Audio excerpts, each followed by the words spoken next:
Hi friends, இப்போ நம்ம சரகடி காசே பார்க்க போகிற சரகடி காசையில் வந்துட்டு சத்யா இருந்துட்டு போச்சு, என் லைஃபே போச்சுன்னு சொல்லிட்டு கலங்குறாரு. எதுக்காக இப்போ கலங்குற அப்படின்னு சொல்லி கேட்டால், இல்லைப்பா இவ்வளோ நாள் நான் காலேஜ் போகல, அட்டெண்டன்ஸ் இல்லைன்னு சொல்லிட்டு எனக்கு எக்ஸாம் எழுத உள்ள அப்படின்னு சொல்லிட்டு ரொம்ப ஃபீல் பண்ணுறாரு. இப்போ ஃபீல் பண்ணி என்னப்பா பிரயோஜனம், அப்போ உனக்கு புத்தி இல்லாமல் போயிடுச்சப்பா அப்படின்னு சொல்கிறாரு. சரி சொல்லி காமிச்சதெல்லாம் போதும்ப்பா, எதுக்குப்பா மனசடைஞ்சு போகிற, உனக்கு நான் இருக்கேன் அப்படின்னு சொல்லிட்டு அடுத்து சொல்கிறாராமா. யாருன்னு பார்க்குறீங்களா, மலையேறினாலும் மச்சான் தோணை வேணும்னு சொல்லுவாங்கல்ல, அந்த மாதிரி எனக்கு ஏன் மச்சான் முக்கியம்னு சொல்லிட்டு யார் சொல்கிறா, நம்ம முத்து சொல்கிறாரு. சொன்ன கையோட சரி வாங்க பிரின்சிபலை போய் பார்க்கலான்னு சொல்லிட்டு இங்கே வந்து வெயிட் பண்ணிட்டு இருக்காங்க.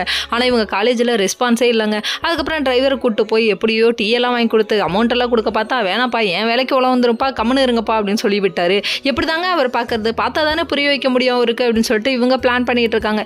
இப்படி சிக்கி சின்ன பின்னமாகறதே என் வாழ்க்கையாக இருக்குப்பா அப்படின்னு சொல்லிட்டு இவரோட ரியாக்ஷன் இருக்குது. இன்னொரு பக்கம் நம்ம விஜய் என்ன பண்ணுறாங்கன்னு பார்க்குறீங்களா, அவங்க வந்துட்டு நம்ம ஸ்ருதிக்கு வந்த அதாவது ஒரு பார்சலை பிரிச்சுட்டாங்க. பிரித்தா அதில் வந்துட்டு இவங்க ஹெட்ஃபோன் வாங்கியிருப்பாங்க போல், அதை வந்து இவங்க தூக்கி தலையில் மாட்டிக்கிட்டு ஒன்றும் கேட்கலையேன்னு சொல்லிட்டு காதில் மாட்டிக்கிட்டு இவங்க கேட்க, அதுக்கப்புறம் வந்துட்டு ஸ்ருதி வர என் பொருளை யாரை கேட்டு கை வச்சேன்னு சொல்லி கேட்க, மாமியார் மருமக சண்டையாச்சு. ரவியால் சமாளிக்க முடியலங்க, திணறாரு. அதுக்கப்புறம் அம்மா ஒரு பக்கம் திட்டுன்னு திட்டுறாங்க. மாமியாரை மதிக்க மாட்டேங்கிறாடா, என்னடா பொண்டாட்டி வச்சு கட்டிட்டு வந்த அப்படின்னு சொல்லிட்டு கேள்வி கேட்க, மீனாட்ட இருந்து சொல்கிறாங்க, நீங்கள் உங்கள் அம்மா முன்னாடி இப்படி பேசியிருக்க கூடாதுன்னு அட்வைஸை கொடுக்க, எனக்கு நிறைய டிப்ஸ் கொடுங்க, நீ என்னால் சமாளிக்க முடியல நீன்னு சொல்லிட்டு கதறாரு.